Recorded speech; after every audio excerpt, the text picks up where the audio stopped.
It's now my pleasure to welcome a good friend to ADC and defense communities across the country, the Director of the Office of Local Defense Community Collaboration, formerly OEA, Mr. Patrick O'Brien. Welcome, Patrick. Thank you, Karen. Good to be here. Let's start with your title. Tell us about that name change and the legislative statute establishing the office, and have you gotten used to that new acronym? So I haven't used the old acronym since, I don't know, about a month and a half ago. But I have to say, before I get started to address that, I can't have a better organization to direct. The organization over the course of time has demonstrated tremendous agility and flexibility. And this year, our name change is the Defense Office of Local Defense Community Cooperation. It actually came into law in January. It came into law at the same time that we ended up getting a defense appropriation bill signed in December. So we were already 3 months into the fiscal year.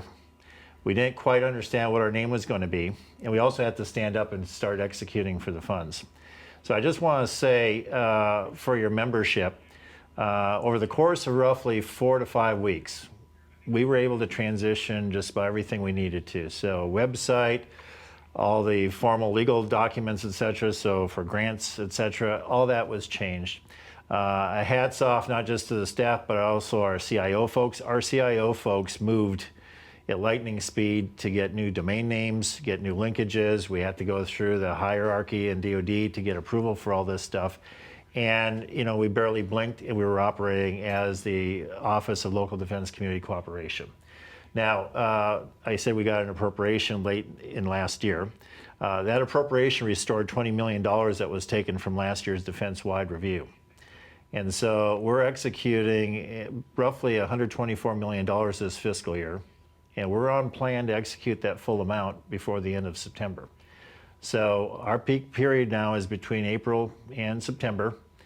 If you try to get a hold of us, we'll answer the phones, but I also have to tell you, we're not leaving anything behind, and we're basically going to burn out whatever we've got in the tank to make it work. That's great. You betcha. So let's talk about some of the programs that are impacted within that budget. Certainly the Defense Community Infrastructure Program. Can you talk a little bit about what's new and what that timeline looks like for future applications? Yes. So I would add anybody that has a question about the Defense Community Infrastructure Program, when it's coming out, et cetera, or another program I'll be talking about, the Community Manufacturing Support Program, go to our website, https://oldcc.gov, and sign up to get updates.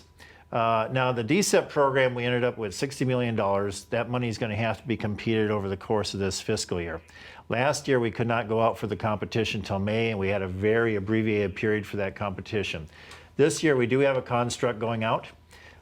Congress, after last year's secretary decided to, then Secretary Esper decided to prioritize quality of life spending. This year, Congress enacted language that reprioritizes this. So we have military value up front, we have installation resiliency, and then we have quality of family of life. If we stack those things together, what you're going to see probably published in mid-April or so is an announcement for public comment that will speak to military value is not really going to be arbitrarily defined. It's rather going to be predetermined using source documents that we'll identify for everybody to look at. We're also going to talk about installation resiliency and family quality of life. Installation resiliency will have a step up over family quality of life, but it's also recognized you can have a project in one of those buckets that easily transfers across other buckets and gets into military value. So if I'm going to tell your listeners one thing important, you'll want to know what the military value is, but it's not going to be the end all of your project. Your project really is going to stand on the merits of what it is. Is it resiliency? Is it family quality of life? It's going to look at what that installation commander is endorsing it as and how important it is to addressing that local mission.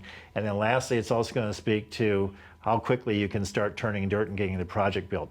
This money has to be obligated by the end of this fiscal year, but importantly, it also has to be spent in 5 years. And a lot of infrastructure projects, so roads, utility systems, et cetera, when you start talking about environmental permitting, other types of permitting, et cetera, 5 years is not a lot of time. So we're really keen on looking for those projects that can turn dirt and get going right away. Very good. Patrick, manufacturing certainly is impactful to a lot of our military communities. Can you talk a little bit about the Defense Manufacturing Community Support Program and what the status of the projects that were selected last year? Sure. So last year we had 25 million, and the selection process was two-tiered. Consortia, and consortia being organizations consisting of public, private sector individuals to include universities, local government, et cetera. They came in and they competed. And based on their proposals, they were rank ordered. And once they were rank ordered, we invited applications working ourselves down for the amount of money we had. So 25 million ended up going out across 5 different projects. So there were 5 manufacturing consortia that were recognized. And then across those 5 projects, there's a specific niche that's designed to try to build and leverage that consortia to bring innovation and value back to the department. So you've got Connecticut being funded in some other areas, and each of those areas has a specialization that is focused on a particular industry or a particular technology. This year, there will be very little change. So we're hoping to publish something in mid to late April, get that published to where folks will have 60 days to submit a proposal. Those that received funding last year will not be eligible for funding this year, so we're looking to fund more consortia than what has been in the pot to date. And we hope to have that competed and awarded again before the end of September. Now, both this program and the Community Infrastructure Program, as we've developed it this year, we're hoping to give proposers a total of at least 60 days to get their applications or at least proposals together for our consideration. Last year, folks barely had 30 days. A lot of people felt shortchanged by that, and it just did not work well for a lot of people. So this year we're hoping with the approval process now underway inside the building that we can get both of those programs up and out. And if we can get them out for public comment by mid to late April, we're in pretty good shape. Great. Those are exciting opportunities for communities.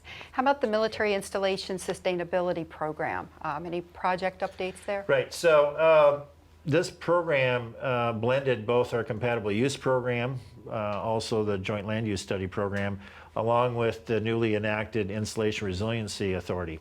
And so within that rubric, there's a continuum. And your speakers prior to my coming out here spoke very eloquently about just what the challenges are to resiliency. Mm-hmm. And we like to think of resiliency as existing on a continuum. So you have some climate-related, naturally occurring challenges to resiliency. You might have some man-made, unfortunately human-driven actions that might disrupt these types of things. You also have, quite frankly, Mr. Fanning talked about workforce development. And how do you end up continuing to feed the local installation skilled labor so that the installation can continue to accomplish its mission? And if you don't have a valid supply line to keep that workforce resilient, and therefore the installation resilient, you're going to start suffering gaps in the mission. So this year, we're looking to award roughly $19 million across 43 efforts. Mm-hmm. Later this spring, we're going to issue a new federal funding opportunity notice that will invite applications or at least proposals across this continuum. So energy siting, energy resilience, utility resilience. We're talking about sometimes you have flooded roadways. What about doing something about those flooded roadways? One size doesn't fit all, and we think it's very important for communities to be looking at this program as addressing this continuum of issues. So we want to offer the ability to address those. Now, going forward, we know there's a priority of this administration to be looking at climate-related items, Build Back Better, et cetera. Some of these programs that I've discussed here today may fit neatly within that rubric. How far they go and what the decisions are made as to what's done about those or how much money we might look at or any change of activity is still underway within the building. And we're still looking for additional leadership to come on. I think our deputy and our secretary probably are wishing they had a lot more more colleagues to work with in the building, but right now we're getting by, but it is taking some time. And I think we will look at this installation sustainability program as being a key respondent to these type of natural and man-made issues that affect an installation. Good. I know we're running out of time, but I do want to touch on the new noise mitigation program, a little bit about what it is and how communities can apply. Right, so the appropriation bill for FY21 provides both authorization and funding, $50 million to be spent over 2 years. So this is not one-year money. We can obligate this money through September of 2022. But it basically is asking us to go out, identify facilities that have fixed-wing aircraft on them, identify of those facilities which have 65 decibel level contours or noisier contours, and there are some that go up to 85. And then once we identify that mix, consult with local officials in the military to determine what can be done about that noise. How do you attenuate that noise? Right. And then come up with a program for that $50 million.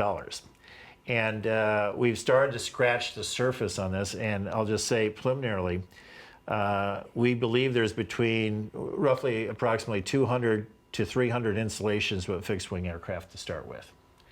And so if each of those installations has a noise contour of at least 65 decibels, and there's structures within those contours, right. We're going to have to figure out how do you most effectively spend $50 million. Now, there's also this thought this money would help the FAA Part 150 program. And because the funding doesn't come attached to anybody in particular, we're going to have to compete this program as well. So once we figure out how best to approach this, and the demand is going to far exceed the amount of funds that are available, sure. We're going to have to publish this for public comment, receive that public comment, and I would expect that we'll be conducting a competition for that funding. So we will have to provide for match for the FAA program of assistance, but we're also going to have to look at what also is out there. So Joint Strike Fighter, Growler system, other legacy systems, you name it, fixed-wing aircraft presents a dilemma for a lot of residents, businesses, and communities, and we're looking to try to remedy that, at least scratch the surface with that program. Sure. Yeah. Patrick, thank you so much for giving us your time today. You've given us a lot of food for thought, and I would encourage people to follow up and stay informed through the website. There's a lot of resources. Old CC, as we're calling it now, certainly is a resource for our defense communities. Yeah, you know, if I may, just a parting note, the language that created us also included some language about what we do. And it's about fostering cooperation between states, communities, municipalities, and the military installation.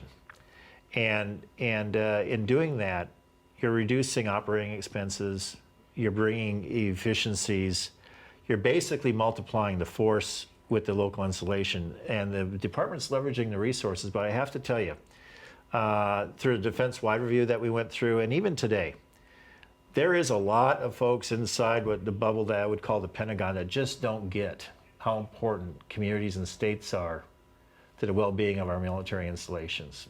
ADC has gotten it. They've been on it for many years.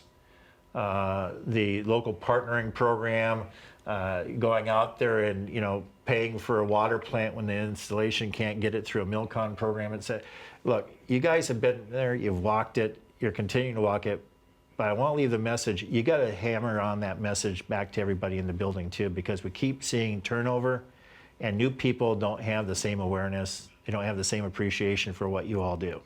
And that's a really important function that states and communities have. And we can say what you do, we can try to represent what you do, but no one speaks louder than the folks that are actually doing it and then bringing to the table really the benefits that you brought to your installation. So our appreciation for all the work ADC does too. Well, thank you for your insight and your continued support and partnership. Some good synergies. Keep up the good work. Thank you.